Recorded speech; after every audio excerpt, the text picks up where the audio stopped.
Dobro. History. Archive. Okay, let's unpack this.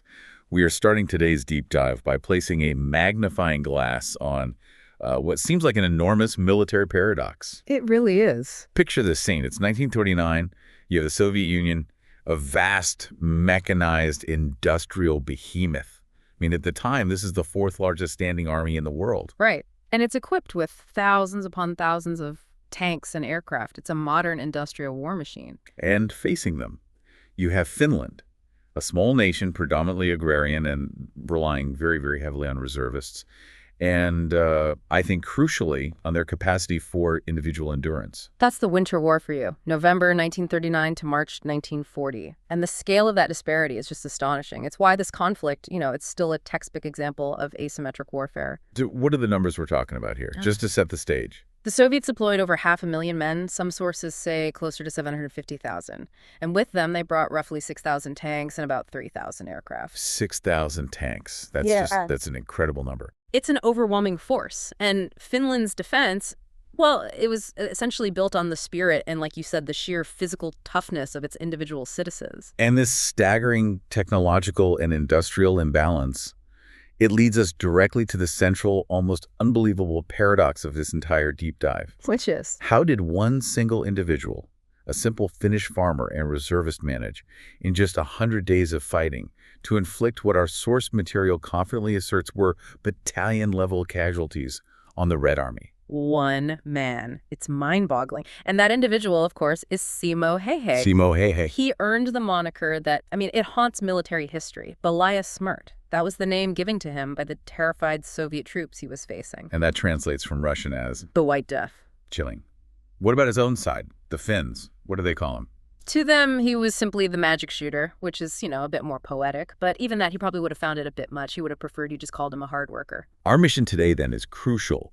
We have to move beyond the mythology, the legends that have built up around Häyhä. We do. And instead, we're going to scrutinize the cold, hard, technical, the tactical, and even the physiological factors that all converged to allow him to become statistically the deadliest sniper in recorded history. It's a fascinating convergence. We're dissecting what you could call the perfect storm of skill, unforgiving Arctic terrain, and surprisingly low-tech efficiency. Right. This is the story of how a hunter became a strategic weapon, and in doing so, helped save his nation's independence. Exactly. So, to really understand Häyhä's success, we have to start with Stalin's truly monumental miscalculation. The invasion kicks off on November 30, 1939. What was the core strategic fear that was driving Stalin to take such a massive and ultimately bloody risk? The motivation was raw strategic fear, but it was disguised as, a series of territorial negotiations that Finland rejected. It all centered on one city, Leningrad, which of course is modern-day St. Petersburg. At the time, the Finnish border on the Karelian Isthmus sat a terrifying 32 kilometers from the city's outskirts. 32 kilometers. That's nothing for a modern army. That's artillery range. It's less than the distance of a marathon.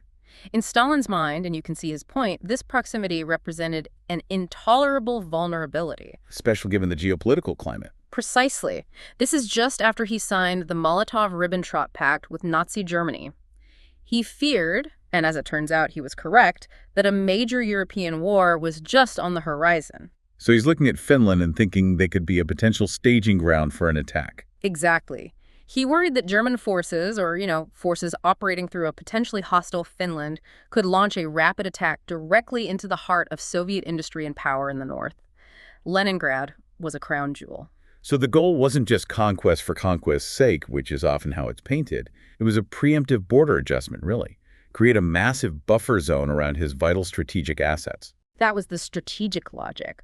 Yeah. But, and this is the key point, given the overwhelming numbers you just cited, 500,000 men, the Soviet Union should have just steamrolled Finland. In a matter of days, weeks at most. So where was the critical failure in Soviet doctrine? Why didn't that happen? The failure was total, and it really stemmed from two interconnected issues: the political purges and a completely rigid military dogma. Let's talk about the purges first. This is just before the war. Just before. The Red Army had been, and this is not an exaggeration, severely decapitated by Stalin's purges. We're talking about the execution or imprisonment of roughly 35,000 experienced officers. 35,000. All the flexible, the independent thinking commanders who could actually adapt doctrine to the terrain, they were gone. They were either dead or in a gulag. So you're left with politically reliable officers who are, I'm guessing, terrified of any kind of deviation from the plan? Terrified is the right word. They feared Stalin more than they feared the Finns. So what remained was a doctrine built on mass, rigid adherence to plans, a huge reliance on heavy, often road-bound, artillery and these overwhelming massed infantry attacks. Human waves, essentially. And these were tactics developed for Why? a different kind of war. A completely different kind of war. They were developed for the open plains of Central Europe, suited for a mobile, armored war against a defined front line, but they were utterly, fatally unsuited for the dense, road-scarce forests and swamps of Arctic Finland. But if the Red Army had such overwhelming industrial capacity, I mean, thousands of planes, why couldn't they just airlift supplies? Why couldn't they bypass the Finnish skirmishers and adapt their logistics? Where was that critical logistical breakdown? Their entire logistical system was built on rail lines, and that worked great across the vast Soviet Union, but it just broke down completely once they crossed the Finnish border into the taiga. Because there are no rail lines to follow. No. And there's minimal road infrastructure. What roads did exist were these narrow, winding logging paths. So the Soviets' entire supply chain, fuel, food, ammunition, for 500,000 men, became tied to these few single-lane tracks. Which created massive traffic jams. Massive, vulnerable bottlenecks. And when those columns stopped moving, which they did almost immediately, the temperature became Finland's most effective weapon. Okay, so let's look at the operational theater where 𝐏𝐻 was most active. We're talking about the Kola front. Where is this, and why was it so critical to the war? Kola is located just north of Lake Ladoga in a region called Ladoga Karelia. Its importance was hugely strategic. If the Soviets successfully breached the Finnish lines at Kola, they could then swing south and flank the main Finnish defense line, the Mannerheim line. So it was a hinge point. If Kola falls, the whole defense is at risk of collapsing. The whole thing could unravel, and the environment there, it was just brutal. I mean, temperatures routinely plunged to minus 40 degrees Celsius. Minus 40. And that's the point where Celsius and Fahrenheit actually meet. It's just, it's unimaginably cold. So cold that steel becomes brittle.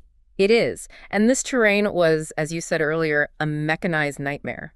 The dense taiga forests meant tanks couldn't maneuver off-road. They were stuck. And the swamps. Frozen swamps, which sounds solid, but they meant that heavy vehicles constantly risked breaking through the ice and getting bogged down permanently. And those narrow logging roads we mentioned, they just funneled the 500,000-man Soviet force into these long, predictable, linear targets. So the environment itself, it didn't just affect the war, it negated the Soviets' core advantage. It inverted the entire tactical calculus. Absolutely. The consequence was total. The Soviet advantage in material, in tanks and trucks, it became a liability. The tanks became frozen metal coffins, the artillery was bogged down, and the men, they were struggling just to survive the cold, let alone fight. And the tactical initiative then shifts entirely to the individual infantrymen. To the person who could move silently, who could endure the wilderness, and who could exploit every single tree and snowdrift for cover. And this tactical reality is perfectly encapsulated in that legendary motto, the one associated with the ferocious Finnish defense at Kola. Yes, 𝐏𝐻𝐃 ‑keste, which means Kola holds. The Finnish forces, outnumbered sometimes 10 to 1, maybe even more, they utilized cross-country skis. They were masters of winter mobility. So while the Soviet columns were stuck, road-bound, visible, and freezing, the Finns were mobile, often completely invisible in their white snow capes, and they were using the deep forest as their cover and their sanctuary. This environment, you see, it wasn't just a feature of the war, it was the war. And the individual Finnish soldier, perfectly adapted to that cold, was just a more effective and more lethal tactical unit than an entire Soviet mechanized squad. That's it, exactly. This frozen landscape. This was the ideal stage for Simo Häyhä's unique and very, very honed skills. It is so easy, I think, to fall into the trap of viewing 𝐏𝐻 as some kind of military anomaly, you know? A superhero who just arrived fully formed on the battlefield. Right, like he was born with a rifle in his hands. But our sources reveal that his lethality was forged over decades, and it was forged in civilian life. So let's look at his pre-war background in Rautjärvi. He was what our sources called the quintessential hunter-farmer archetype. His life was a perfect blueprint for the ideal scout sniper.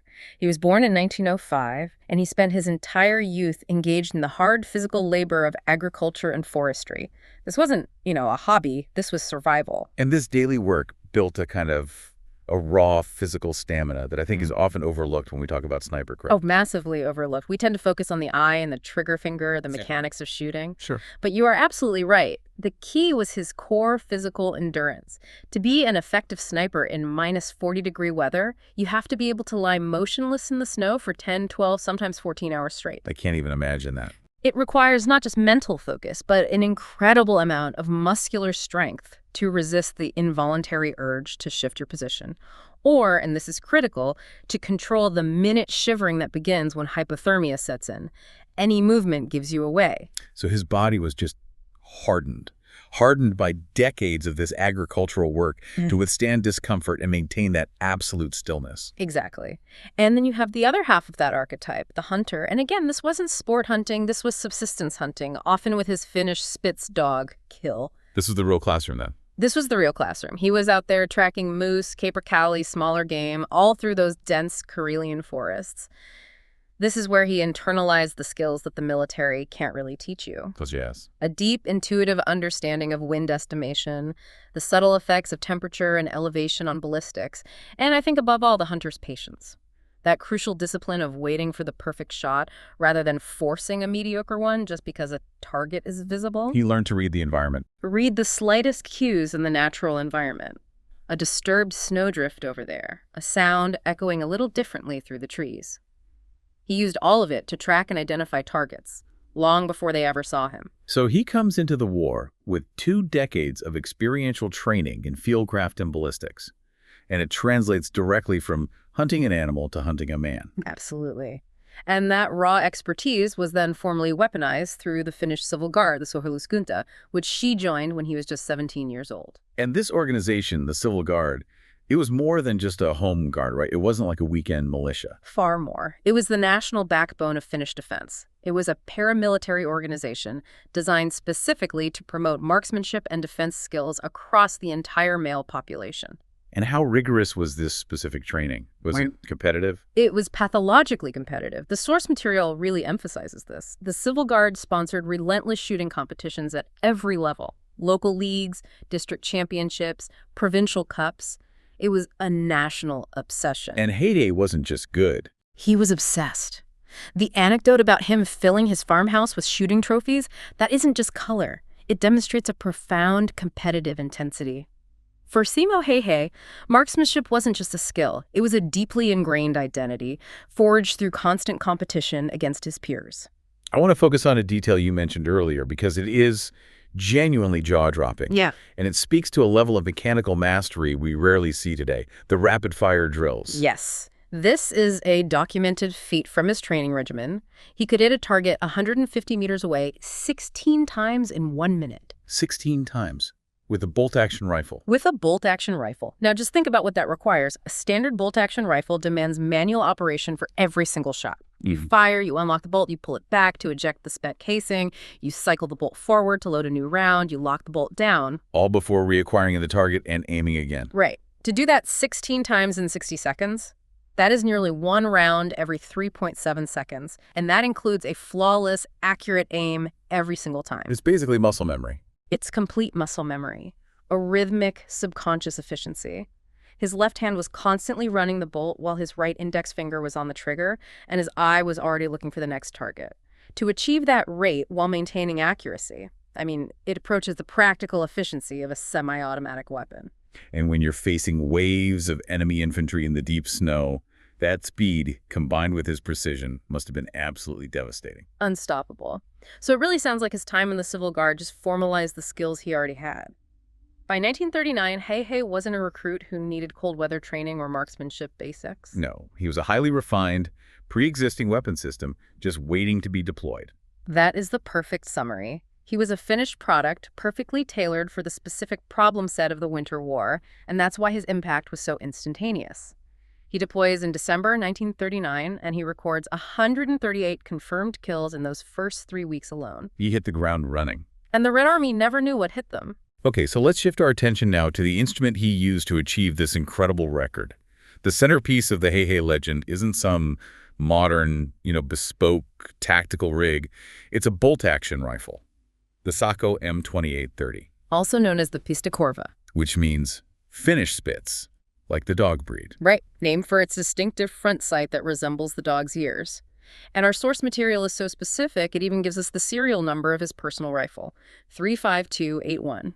That level of detail really shows just how important this specific weapon was to his story. It was. And while the M2830 used the basic Russian Mosin Nagant action, the Finnish manufacturers, like 𝐏𝐃, took that platform, and they just refined it relentlessly for precision. They turned a basic infantry weapon into a true sniper rifle. It was the pinnacle of its type then. The pinnacle of iron-sighted bolt-action design, for sure. So what were the specific improvements that made the Finnish 𝐏𝐻𝐃𝐂𝐓 so vastly superior to the standard Soviet M9130 that the Red Army soldiers were carrying? Okay, so let's start with the barrel and the bedding. The M2830 featured a heavier, free-floating barrel. Now, in rifle mechanics, for those who might not know, what does free-floating mean, and why is it so critical? A free-floating barrel means it only touches the wooden stock at the receiver, not along its length. This is critical because it prevents pressure from the wood, especially wood that's warped by extreme cold and moisture, from subtly distorting the barrel as it heats up and cools down. And the heavier profile. The heavier profile reduced barrel vibration, what's known as harmonics, during the firing sequence. Less vibration, less interference. Means greater consistency, which is the literal definition of precision. Exactly. And the material of the stock itself was adapted for the extreme environment. It was made of Arctic birch, chosen specifically for its density and its stability.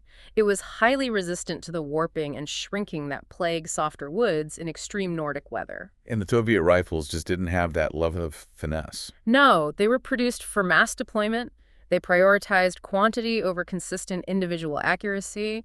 The Finns prioritized quality. This customization extended to the sights as well, which is absolutely key to his famous technique. Yes. While the Finnish design retained these robust, open iron sights, the M2830's rear sight was modified for better precision. And crucially, the front sight was adjustable for windage. Which means you can adjust it left and right for the wind. Correct. A feature often missing on standard military rifles of that era. And because this was his own rifle, the one he had used for years in the Civil Guard, he had perfectly zeroed those sights to his specific eye and his muscle memory. That weapon was an extension of his body. And the ammunition also played a role, the D166 cartridge. The ammunition is a major and often overlooked technical detail. The D166 7.62 by 53R round was manufactured specifically for the Finnish standard. The M2830 had a slightly tighter barrel bore, we're talking 0.308 inches, than the standard Russian bore of 0.311 inches. The tiny difference, 0.003 of an inch. A tiny difference, but it's everything. That tighter tolerance meant the D166 bullet engaged the rifling more consistently and more precisely. It provided superior ballistic coefficients and better terminal performance. At 300 meters, 0.003 of an inch makes all the difference in the world. Okay, so this brings us to the centerpiece of the 𝐏𝐻𝐃 legend. His absolute pragmatic refusal to use a telescopic sight. In an era where scopes were becoming more and more common, he stuck exclusively to iron sights. Why was this, as you call it, a pragmatic masterstroke in Arctic warfare? This decision was one of pure optimization against the environment and against enemy countertactics. There are 4 major advantages his iron sights gave him in those specific conditions where Soviet scopes would have failed miserably. Let's walk through them. Let's start with the environmental failures of scopes. Okay, number 1 is thermal immunity. Just imagine, again, temperatures dipping to minus 40 degrees C. If a shooter exhales or even just allows the minimal heat transfer from their face to touch the glass lenses of a scope, it fogs up. Yeah. Instantly. Instantly fogs. Or worse, frosts over. It becomes a frozen block of useless glass. You can't see anything. Iron sights, on the other hand, are just a simple piece of metal. They are completely immune to this total failure point. 𝐏𝐻𝐃 never had to worry about cleaning a fogged lens, which would involve movement, noise, and exposure. Okay, that makes sense. The second advantage involves the Soviet counter-sniper efforts. Right. This is visual signature elimination. A telescopic sight requires a large objective lens, which, like a mirror, catches the sunlight. Even a minimal shift in your position can create a distinct, telling reflection. We call it glint. And the Soviets were looking for this. They were explicitly trained to scan the tree line for that specific reflection. Häyhä, by using his iron sights, eliminated that visual clue entirely. He was, literally, without a visible signature. He made no sound, and he produced no glint. He was a ghost. And the third point relates directly to his own survivability, to his profile. Profile reduction. To look through a scope, the shooter has to lift their head higher off the rifle stock to align their eye with the scope tube. This exposes several inches of your vulnerable skull and your neck. It's a bigger target. A much bigger target. By using iron sights, Häyhä could keep his cheek pressed low into the stock. As the sources note, he presented a target no larger than a grapefruit. In a counter-sniper duel, minimizing that target profile is the ultimate defense. Finally, let's revisit the specific engagement ranges in that dense forest. Target acquisition speed. The 𝐏𝐻𝐂𝐀𝐒𝐓 forests constrained most of the engagement ranges to between 100 and 300 meters. A high magnification scope at that short distance gives you tunnel vision. It severely limits your peripheral awareness. And he needed to see everything. He needed a wide field of view to track multiple moving targets or spot a flanking maneuver. Iron sights offered that wide view, enabling rapid snap shooting. He didn't need to see the fibers on the enemy's coat. He needed to acquire the target, estimate the lead, and pull the trigger, all in a fraction of a second. So his refusal to use the modern tool of the day, the telescopic sight, was actually the most high-tech tactical decision he could have made.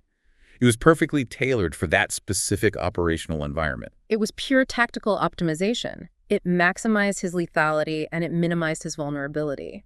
But, to be clear, his total kill count over 500 is a combination of two distinct weapon systems. Right. We must not forget the role of the Suomi KP-31 submachine gun. We can't. So tell us about the duality of his lethality. How did the Suomi SMG fit into his overall strategy? The Suomi was a beautifully designed weapon, heavy, robust, a 9mm submachine gun that was famed for its reliability in extreme cold and its massive 70-round drum magazine. 70 rounds. 70 rounds. So while the M2830 was his tool of precision assassination from a distance, the Suomi was his close-quarters insurance policy. The bolt-action rifle is just too slow in a trench fight or a close-range ambush. So the Suomi allowed him to transition instantly. Instantly. From a long-range ghost to a shock trooper capable of defending his own position against an assault or even leading a charge into one of the encircled Soviet Mottis. It transforms him from a purely static sniper into a mobile, versatile strategic asset. He was capable of both precision decapitation and mass attrition. Absolutely. That versatility, which is often overlooked, is key to his staggering final kill count. He used the right tool for the right phase of the battle. Simple as that. As we mentioned, Häyhä's record wasn't achieved through just random skirmishing. It was enabled and amplified by Finnish doctrine. And this brings us to the core Finnish innovation of the Winter War, Motti warfare. Yes, the Motti. We know Motti is the Finnish word for a stack of firewood. How does that translate into a military strategy? It translates into the systematic isolation and then destruction of enemy units. The Soviet doctrine, as we said, was based on mass and momentum. The Finnish Motti doctrine was designed to stop that momentum cold, chop the mass into manageable pieces. Logs for a fire. Exactly, and then allow the environment and attrition to do the heavy lifting for you. Let's break down the three distinct phases of this doctrine. How did it work in practice? Okay, so phase one is fixing. This starts with the intelligence provided by the highly mobile Finnish ski troops. They're like ghosts in the forest. They locate the long, stretched-out Soviet columns, which are typically moving along those narrow, road-bound routes. Because the Soviets were terrified of the forest. Terrified. They wouldn't leave the roads. This made their location and their path utterly predictable. Okay, so you've found them. Then comes the segmentation of that long column. Phase two, segmentation. The Finns would strike simultaneously at the head and the tail of the column and at various points in the middle. They would use demolitions to fell massive trees, blocking the road entirely, or they'd use anti-tank weapons to destroy the lead in rear vehicles, creating immobile roadblocks. And this effectively chops the entire Soviet division into smaller, isolated, static pockets. The Mottis. Yes. You've essentially created frozen islands of trapped men and material. What happens in the final phase? Phase three, annihilation. Once they're trapped, The troops are immobile. They start to get starved and they start to freeze. Yeah. The tanks run out of fuel and become, glorified metal shelters that you can't even heat. And the men are forced to burn everything they have for warmth. Everything. Their tents, their ammunition boxes. They'd huddle around these big fires, which of course made them static, visible, and predictable targets. And 𝐏𝐻𝐻 operated within and around these target-rich ecosystems. But he didn't just kill randomly, did he? No, not at all. Our sources indicate his targeting methodology was almost scientific. It was designed to maximize psychological and operational damage. Let's talk about that strategic targeting in the Motti. What was his priority? This is the difference between just having a high kill count and having a genuine operational impact. 𝐏𝐻𝐻 focused intensely on command and control decapitation. So going after the officers. Yeah. Officers were his primary targets. They were often identifiable by better equipment, maybe binoculars or clearer movement patterns, or you'd see them grouped around maps. By eliminating the leadership first, he paralyzed the conscripted masses. Who were often ill-trained and had no initiative to coordinate a breakout or any kind of effective resistance. A headless unit is a defeated unit, regardless of its size.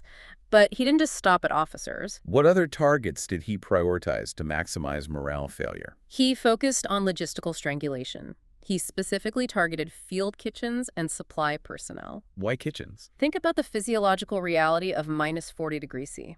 If you are cold and hungry, you are merely surviving. You are not an effective soldier. By eliminating the ability to prepare hot food or secure fresh supplies, 𝐏𝐻𝐻 dramatically accelerated the onset of hypothermia, starvation, and total morale collapse. It's a psychological and physiological attack that goes way beyond mere attrition. It is, and this must have had a cumulative, terrifying psychological effect on the surviving soldiers trapped in the Motti. The psychological siege. That was arguably his most powerful weapon. The constant unseen attrition from Belaya Smirt meant that Soviet troops could never truly rest or feel safe. The combination of cold, hunger, and sleep deprivation, the constant fear that just raising your head above the trench meant instant death, it induced panic. Sometimes mass psychosis, the sources say. Yes, and it led to paralyzed, ineffective resistance or just outright surrender.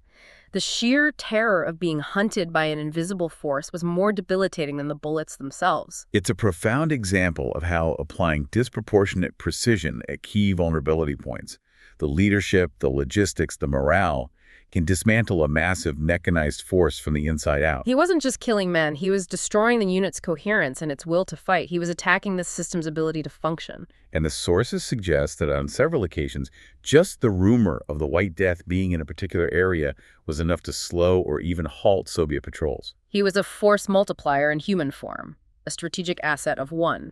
To maintain that level of operational impact against an enemy that, despite its failures, was actively trying to kill you, 𝐏𝐻𝐻 had to be an absolute master of stealth. He had to be invisible. His specialized fieldcraft techniques are some of the most fascinating details in this whole story. They elevate him beyond simple marksmanship.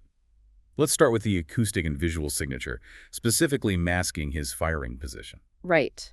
The critical challenge in a snow environment is the muzzle blast signature.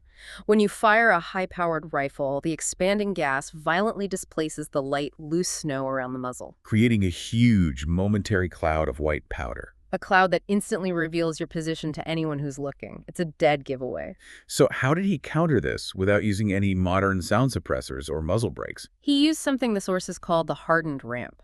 Before settling into his hide, he would build a small mound of snow for his rifle to rest on. He'd then pack it down firmly, and in a stroke of absolute field ingenuity, he would often pour a little water from his canteen over the mound. And in minus 40 degrees C air. It would freeze almost instantly, creating a hard, icy crust. But surely creating a ramp like that and waiting for it to freeze would take a significant amount of time. I mean, he was sometimes forced to stay put for hours just to prepare a stealthy firing position. Absolutely. This discipline demanded a massive investment of time and patience before the first shot was ever fired. He was choosing his hides several hours, sometimes even a full day in advance. And that ice crust provided a perfect, stable, non-displacing platform. Exactly. When the expanding gas from the muzzle blast hit the ice, it caused minimal visible disturbance. He achieved maximum visual and acoustic stealth with just snow and a little bit of water. It was a field-expedient solution to a high-level ballistic problem. Okay, so even if you mask the muzzle blast, the human body is a massive thermal signature in that air. The most obvious sign in extreme cold is that telltale steam plume of your own breath. Right. This brings us to the most famous and perhaps the most agonizing detail of his physiological discipline. Managing the thermal signature by eating snow. It's almost legendary. When your warm, moist breath meets -40-degree air, it instantly condenses into a visible plume of steam. It's like a little signal saying, "Here I am." To eliminate this critical visual telltale sign, 𝐏𝐻𝐃 would keep a mouthful of snow or ice while he was in his hide position. He would. It's an almost unimaginable act of endurance. How did that mechanism actually work to eliminate the plume? It cooled the air inside his mouth so it would condense the moisture before he exhaled. If the air coming out of his mouth was cold enough, it just wouldn't create that large, visible steam cloud. But he's lying motionless for hours with frozen moisture inside his mouth, prioritizing the mission over basic physiological comfort. He is. And the source material notes the severe physiological risks involved in maintaining that discipline. That sounds like a recipe for hypothermia and tissue damage. Oh, it was. Constant exposure to that level of internal cold carried the risk of severe frostbite to the mouth and throat tissues. Not to mention it would accelerate the body's overall heat loss. Yet this painful discipline was non-negotiable for operational success. It's a testament to the level of Sisu required. He just accepted the pain as part of the job. How did he manage the metabolic heat generation needed to sustain life, let alone focus, during those long stationary hours without building a fire? Which, of course, would have given him away. It was a combination of smart, simple technology and fueling. The Finns utilized intelligent layering wool base layers, heavy wool mid layers, and then the outer white snow cape ball to trap insulating air pockets. But insulation only slows heat loss. You need fuel to generate heat. You do. And 𝐏𝐻𝐃 carried microdoses of fast-acting carbohydrates, things like sugar cubes, small pieces of dry bread stuffed in easily accessible pockets. So he was constantly microdosing his energy throughout the day. Precisely. He could subtly pock a piece of sugar into his mouth, keeping his blood sugar high and his internal metabolic furnace burning steadily, all without needing the disruptive movement or exposure of preparing a large meal or, God forbid, lighting a fire. He was meticulously managing his caloric intake to optimize heat generation while minimizing any movement. Finally, he was never a static target. The Soviets learned pretty quickly that if they suspected a sniper position, they could just saturate that entire grid square with artillery fire. How did he evade that inevitable retaliation? He was a master of shoot and scoop mobility. He used his cross-country skis to move silently and rapidly between multiple pre-prepared firing positions.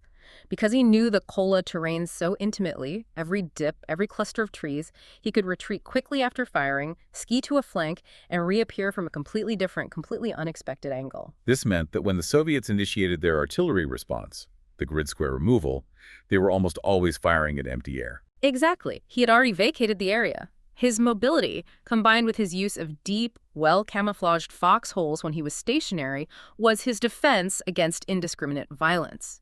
It created a situation where the Soviets were pouring hundreds of expensive, mass-produced artillery rounds onto nothing, while 𝐏𝐻𝐃, with a single, cheap bullet, was eliminating their most valuable personnel. The Soviet reaction to 𝐏𝐻𝐃's extraordinary lethality, it went beyond standard tactics.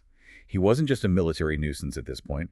He became a symbol of terror belaya smrt, and his presence paralyzed entire sectors of the front. The psychological toll was profound. The sources confirm that Soviet patrols often just refused to leave the relative safety of their Motti defenses. Sentries were too afraid to raise their heads above the snow trenches. This breakdown in morale was so severe. So severe that the political officers, the commissars, were reduced to executing their own men for cowardice, just to try and force them back into the field.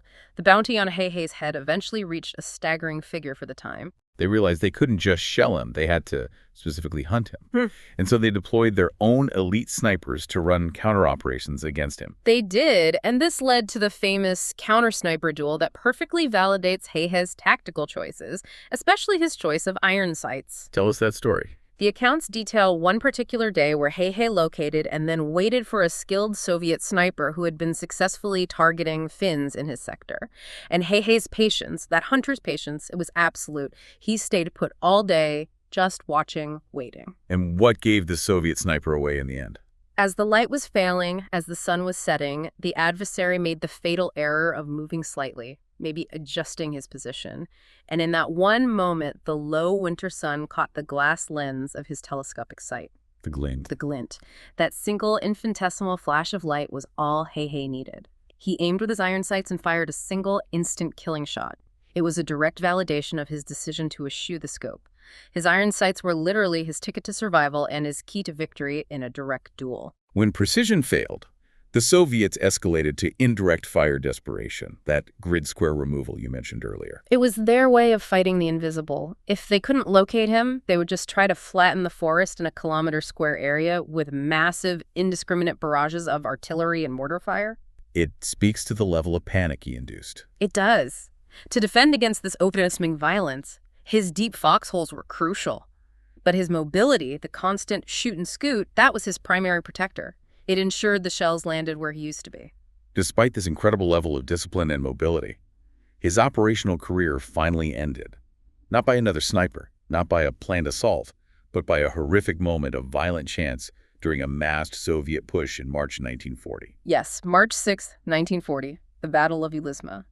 𝐏𝐻 was engaged in a close-quarters counterattack alongside his comrades when a Soviet soldier managed to spot him and fired. The round that hit him was reported as an explosive bullet.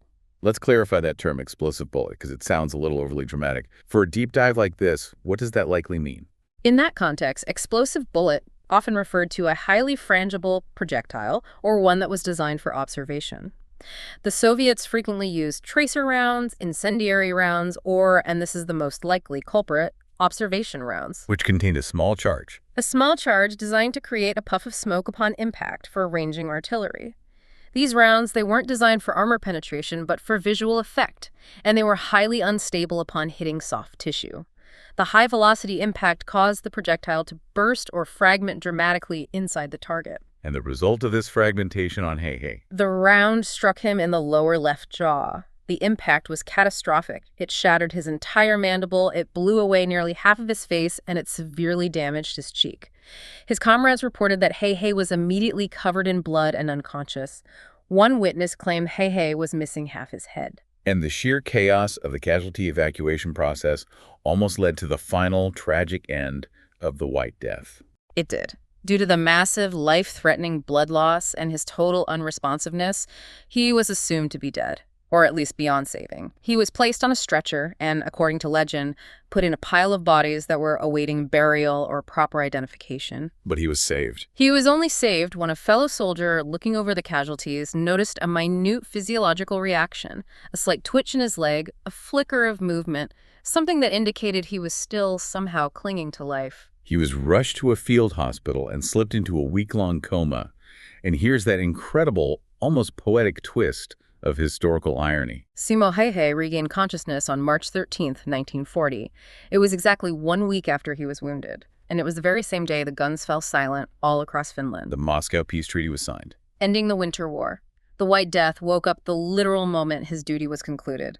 The fight for Finland's survival was over, but the fight for Simo Häyhä's life had only just begun. That transition from the battlefield to the hospital must have been its own kind of war. The source material describes a brutal, multi-year medical journey following the cessation of hostilities. It was an ordeal of unimaginable physical and emotional pain. 𝐏𝐻 required extensive maxillofacial reconstruction. He ended up undergoing 26 separate surgical procedures over the course of several years. 26 surgeries. That's not a recovery. That's a complete physical overhaul. And surgeons had to use bone grafts taken from his hip to try and reconstruct his shattered jawbone. And despite the best efforts of the Finnish medical staff, the damage was permanent. He was permanently disfigured. He suffered from severe facial asymmetry, intense scarring, and he had difficulty eating and speaking for the rest of his life. His injury was a constant, daily, painful reminder of the price he paid at Yuzma. It forced him to embody the very spirit that defined his operational performance: relentless endurance. He also faced the personal cost of the peace treaty. The land he had fought so hard to defend was partially ceded to the Soviets as part of the deal. That's right. His original family home in Rautjärvi was now behind the new Soviet border. It rendered him a refugee in his own country. A profound irony. The man who did so much to preserve Finland's borders lost his own home in the process. He did. He eventually received a government grant to acquire a new farm in a place called 𝐏𝐻𝐃 in South Karelia, and that allowed him to return to the life that had, in a way, prepared him for war in the first place. He returned to the quiet dignity of the farmer-hunter, and he shunned the massive fame that he had earned. Absolutely. He farmed, he resumed forestry work, and he returned to hunting. He became a renowned breeder of Finnish Spitz dogs, a callback to his pre-war life, and his companion, 𝐏𝐿. He even hunted socially with high-ranking figures, including Finnish President 𝐏𝐻𝐃𝐂𝐀𝐒𝐓. But he maintained a deep, almost determined silence about his wartime exploits. He did. And when he was occasionally pressed by historians or journalists later in life, the source material notes his answers were often terse and anti-mythological. He would attribute his world record success not to genius, not to magic, but to just one word: practice. That humility and that stoicism is key to understanding his national significance, isn't it? Because it embodies the central Finnish concept that allowed them to survive the war. Sisu. Sisu. It's a word that's often referenced, but it's notoriously difficult to translate precisely into English. How do we best define it in the context of Häyhä's life? Sisu is not just simple courage or grit. It's a deep, often very private reservoir of stoic determination, resilience, and hardihood. It's usually deployed when the odds are completely overwhelming. It's the ability to sustain an action past the point where the rational mind dictates surrender. That's a great way to put it. Häyhä's entire life. His ability to lie motionless in the snow for hours, his endurance of that horrific facial wound, his silent refusal to complain about the pain, and his return to demanding manual labor. It is the quintessential living expression of Sisu. He didn't brag, he simply endured and he rebuilt. We have to address the epitaphic quote he gave in a rare interview in 2001 just before his death. He was asked about the more than 500 men he killed, and his answer just strips away all the glamour of his record entirely. His reply perfectly encapsulates the grim sense of duty that defined the war for the Finns. He said, "I did what I was told to do as well as I could. There would be no Finland if others would not have acted likewise." It's a complete refusal of personal glory. It is. He views his incredible individual achievement as merely part of a collective necessity. He wasn't motivated by hatred for the individual Soviet conscripts he was shooting, but by the absolute necessity of national survival. He lived to the remarkable age of 96, dying in 2002, and his final resting place reflects the core, simple values he embodied, far removed from the headlines of war. He's buried simply in Ruokolahti, and his tombstone reads, "Home, religion, fatherland." His legacy today is solidified as the ultimate symbol of individual resistance, demonstrating that perfect mastery of skill and terrain can, under the right conditions, neutralize massive industrial might. So what does the story of Simo Häyhä ultimately mean for us then? For people who are constantly told that success requires the newest gadget, the most complex system, or the greatest technological leap. It's a great question. His story is a powerful, persistent challenge to that modern obsession. His success wasn't about having an infrared scope or a satellite link. Absolutely not. When we synthesize all the source material, we see his staggering lethality was the result of a perfect convergence, which we can really call the 4 T's. Okay. First, terrain, which neutralized Soviet industrial advantages. Second, tactics, specifically the Motti doctrine that provided him with static, demoralized targets. Third, technology, which was the M2830 rifle and the highly specific, environment-optimized iron sights, a rejection of complexity for survivability. And the 4th T? The ultimate force multiplier, temperament, the hunter's mindset, and that deeply ingrained Finnish Sisu. He was, in the end, an asymmetrical strategic asset who embodied the refusal of a small nation to submit. By inflicting these disproportionate casualties and paralyzing the Soviet advance at a critical front, he bought Finland the time necessary to negotiate a peace that, against all odds, preserved its sovereignty. His legacy proves that in high-friction environments, a $500 rifle paired with $1 million worth of dedicated human practice will often beat an $80,000 thermal scope. And that leads us to a final provocative thought for you, the listener, to mull over. Häyhä attributed his world record success simply to practice. Consider the deeper meaning of that modesty today. In a world that's defined by complexity and information overload, where we're constantly seeking the next quick fix or the next big thing, what singular difficult skill, be it technical, physical, or professional, are you practicing to the point of absolute intuitive mastery? What is your personal Sisu? And what is that highly practiced iron-sighted skill that could act as a decisive force multiplier in your own operational environment? Something to think about as you navigate the complexity of your own battlefield.